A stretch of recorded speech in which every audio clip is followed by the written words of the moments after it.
Assalamualaikum warahmatullahi wabarakatuh. Halo sahabat lestari alamku.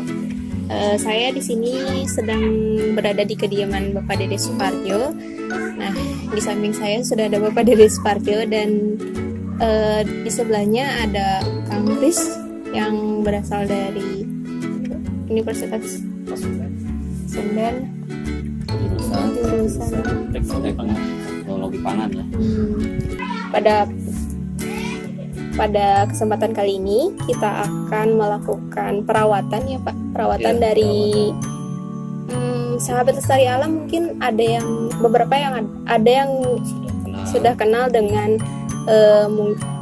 polkadot lens atau hipotes ya Pak, ya, sejenis hipotes. Bagaimana Pak caranya? Mungkin Bapak bisa menjelaskan. Ya, sahabat lestari alamku, jadi selamat berjumpa lagi. Pada episode ini kita akan membahas bagaimana merawat tanaman hipotes ini gitu. Jadi ini tanaman yang masih baru dikenal gitu ya. Dan begitu juga orang belum banyak mengenal tentang bagaimana cara merawatnya. Dan masih jarang yang memiliki ya. Masih harganya cukup dibandingkan dengan tanaman lain, harganya masih cukup tinggi gitu ya. Dan pada kesempatan ini kita mengenalkan bagaimana tentang perawatan ya untuk merawat ya. Seperti kita lihat di sini ada keistimewaan dari hipotes ini beragam warna, dan di dalam warnanya itu ada kilatan gitu kan. Jadi ada mengkilat gitu ya. Itu ada metaliknya gitu. Jadi kalau yang warna putih itu ada seperti peraknya juga. Begitu juga yang warna pink gitu. Yang warna pink juga sama seperti ada kilatan gitu. Seperti ada butiran metalik gitu. Mengkilat gitu. Nah, yang kita akan bahas yaitu tentang yang pertama itu tentang pruning gitu. Pruning itu apa Pak? Ya, pruning itu yaitu pemotongan atau pemangkasan gitu. Biasanya cabang-cabang itu di pruning biasanya untuk dua hal kalau dalam tanaman. Satu untuk supaya dahannya bercabang, dan yang kedua kalau dalam bonsai itu untuk memperkecil daun gitu. Jadi kalau dalam bonsai sengaja ada pruning supaya daun yang besar itu biasanya bisa dibuang, dihilangkan, kemudian sehingga nanti tumbuh daun yang sudah lebih kecil nantinya karena dia sudah adaptasi di pot gitu kan. Oh iya. Gitu ya. Ada yang ingin ditanyakan, kenapa perbedaan yang ini dengan yang sana agak lebih rimbun yang sebelah sana gitu Pak? Ya, yang ini kenapa ini lebih rimbun itu karena yang ini itu ada di pruning atau dipangkas gitu. Nah, ini ada pengaruh dari proses pruning. Ya, ini ada pemangkasan di sini. Itu kan hukum alam ya. Itu ada dominasi puncak dari ujung atau ujung batang gitu. Ada hormonnya, itu ada hormon auksin. Dia itu akan mendominasi gitu. Tunas yang ada di bawahnya sehingga tidak tumbuh. Jadi kalau di pruning gitu maka dominasi puncaknya itu tidak ada, misalnya dipangkas gitu. Kemudian tanaman untuk hormon yang merangsang pertunasan di ketiak daun dia itu akan merangsang memacu untuk tumbuh, yaitu tunas yang ada di ketiak sehingga jadi bercabang. Dan tunas itu kan ketiaknya itu atau tunas di ketiak itu ada dua kan, ada kiri dan kanan gitu. Jadi kalau ini dipotong maka nanti tunas kiri dan kanan akan tumbuh gitu kan. Jadi sehingga nanti bercabang-cabang gitu. Nah, misalnya kita kalau tidak dipotong atau tidak dipangkas jadinya seperti ini. Dia akan terus ini hormon auksinya terus akan merangsang tunas di ujung batang sehingga menjadi lurus-lurus gitu. Cuma kelebihannya ini tidak dipangkas. Nah, ini tumbuh ada bunga gitu kan. Jadi kalau kita ingin cepat berbunga maka jangan dipangkas. Kalau cuma kelemahannya jadi tidak banyak gitu. Tidak rimbun kelemahannya. Jadi kalau ingin rimbun tinggal di satu pot ditambah lagi ya dari potnya digabungkan misalnya tuh. Nah ini, dan pada kesempatan ini kita bisa contoh misalnya satu yang tidak dipangkas. Nah terus yang kedua misalnya kita melakukan pemangkasan atau pruning gitu. Dan sekaligus kita memberi contoh juga ini. Nah ini hasil perawatan. Nah ya sekaligus perawatan dan juga plus perbanyakan gitu kan. Nah sebab si ujung batang yang dipangkas, nah ini sudah 4 hari ya, sudah 4 hari. Ini sebentar lagi bertunas. Nah ini jadi bisa potongannya bisa berupa pembibitan dan sekaligus juga bisa menjadi tanaman indoor atau menjadi tanaman apa itu pas bunga ya, bisa menjadi pas bunga untuk indoor kultur gitu. Air ya Pak Ya dengan pembibitan kultur air gitu kan. Nah ini yang sudah 4 hari gitu. Jadi kita bisa lakukan dengan pemangkasan gitu ya. Nah dan bahan-bahannya kita untuk pembibitan pemangkasan sekaligus pembibitan ini ya kita bisa aja ditanam langsung di media. Cuma resiko itu ada busuk biasanya. Supaya tidak ada resiko busuk makanya kita tanam di pas bunga dengan media air gitu kan. Jadi sekaligus jadi penghias meja makan, penghias misalnya ya meja tulis gitu ya. Dan yang kedua itu bisa juga yang menggunakan oasis gitu ya. Nah ini oasis itu yang kita dapatkan ini bekas ya, ini oasis gratis ya, barang bekas yang dari TNT itu ya, dari dari rumah makan TNT dekat perkantoran kantor Bupati Bandung Barat ya. Nah ini bekas ada acara yang berkunjung di sana, kita ambil sebagian itu di limbahnya itu kita manfaatkan gitu ya.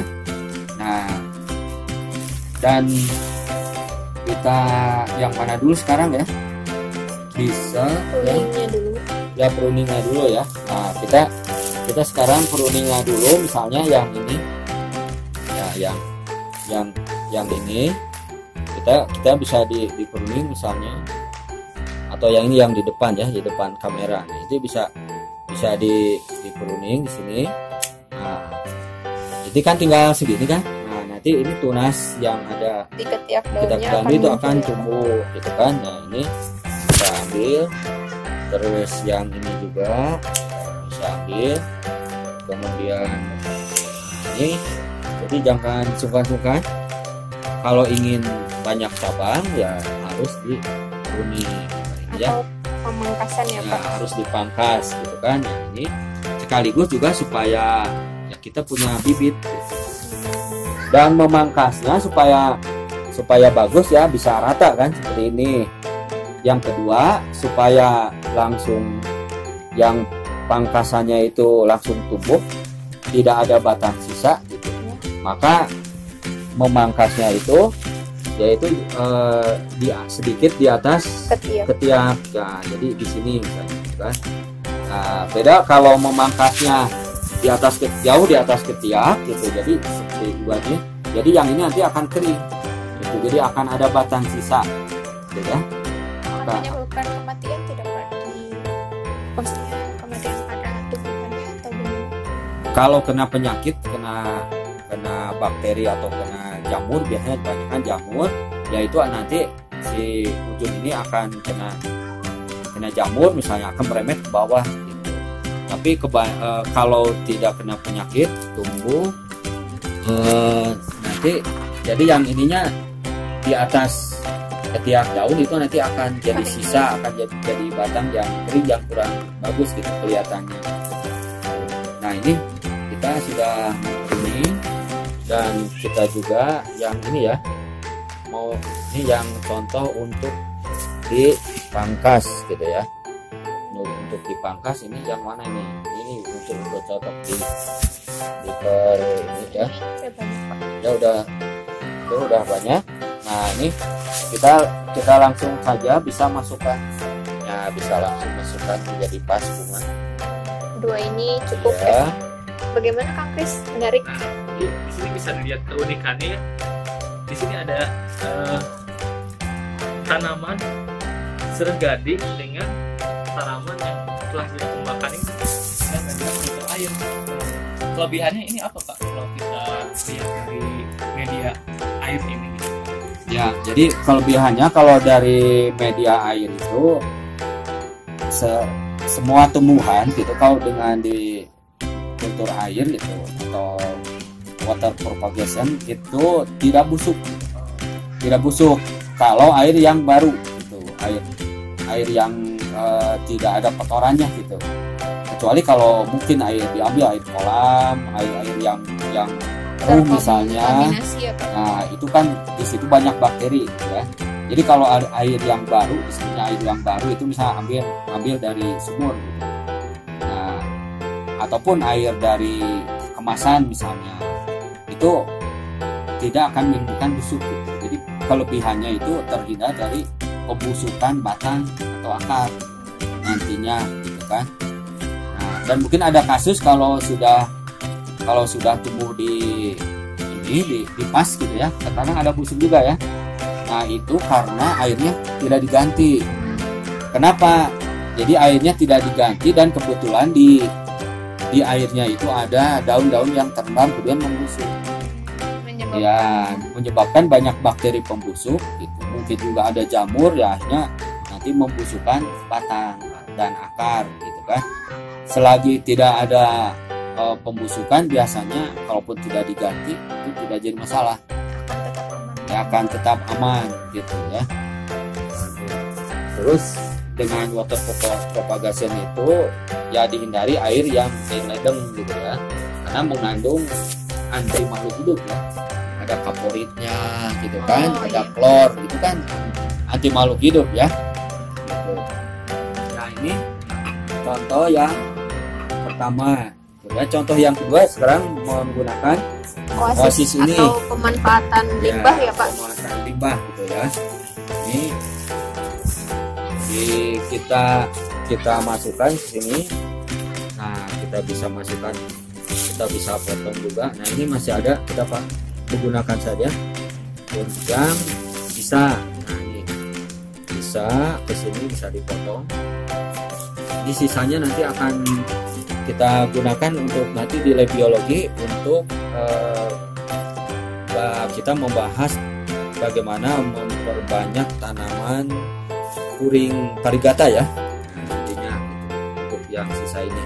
Dan kita sudah punya contoh ya di lab yang kuring varigata yang tumbuh ya. Sudah tumbuh akar, ya, sudah tumbuh akar ya. Nah ini untuk oasis ini kan kering ya, kering. Jadi kalau mendapatkan sisa hajatan gitu ya, sisa acara diambil aja, selagi bersih ya, tapi tidak kotor. Kita bisa gunakan untuk pembibitan, bisa masukkan ke gelas, gitu ya, supaya tidak adanya jentik nyamuk. Bisa juga ke wadah ini, gitu kan? Nah ini bisa lihat, ya, bisa masukkan ke sini, atau cari yang permukaan yang agak rata ya. Nah ini sudah segini, kita tinggal masukkan ya, tinggal dimasukkan ya, yang sini langsung saja ditancapkan. Mana ada lagi, ditancapkan, bisa lagi. Nah, ini tambah lagi, mungkin bisa ditata lebih menarik ya Pak ya. Sahabat ya. Jadi ini bisa dipadukan juga dengan tanaman lain kan. Nah ini kita bisa juga dibuat timun. Nah ini sudah ada penampakan yang lebih bagus ya, menarik, lebih cantik gitu kan. Bisa kita tambah lagi misalnya yang ini yang ini bisa lebih rimbun lagi. Mungkin ada pertanyaan Pak, sambil nanti di jalan, rumah. silakan. Apakah Oasis ini akan memproduksi pertumbuhan ini atau tidak? Pertumbuhan akar atau tidak? Jadi untuk Oasis ini sangat cocok gitu untuk pertumbuhan karena relatif tidak mempunyai zat anti pertumbuhan gitu kan. Jadi untuk banyak digunakan untuk pembibitan dan nanti ke episode kedepannya ada banyak tanaman yang kita akan gunakan menggunakan Oasis karena Oasis ini di masyarakat masih dibuang. Jadi kita menginspirasi supaya bisa bisa meningkat pemanfaatannya sehingga mengurangi limbah gitu kan. Itu jadi dan ini contohnya bisa ya di zoom bisa bagus. Dan kalau sudah begini tinggal ditambahkan air ya. Nah, ditambahkan air. Nah, untuk menjaga kelembapan. Ya. Jadi ini fungsi lain yaitu untuk menghindari jentik nyamuk ya. Jadi biarkan air ini nanti meresap ke dalam mos ini. Jadi dia itu menyerap ya. Menyerap air sehingga tidak ada genangan air. Ya. Nah, sampai di sini mungkin sudah selesai.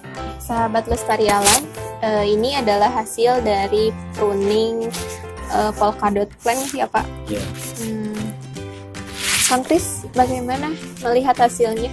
Nah, di sini kita bisa lihat ya bahwa ilmu yang disampaikan oleh Bapak Dede ini lebih banyak lagi kita dapat ilmu ya, karena dengan kita mengetahui cara penanaman baik itu media air maupun tanah, jadi kita bisa memanfaatkan barang yang ada. Jadi buat teman-teman semua, kalau mau menanam tanaman jangan ragu dan manfaatkanlah barang-barang yang ada gitu.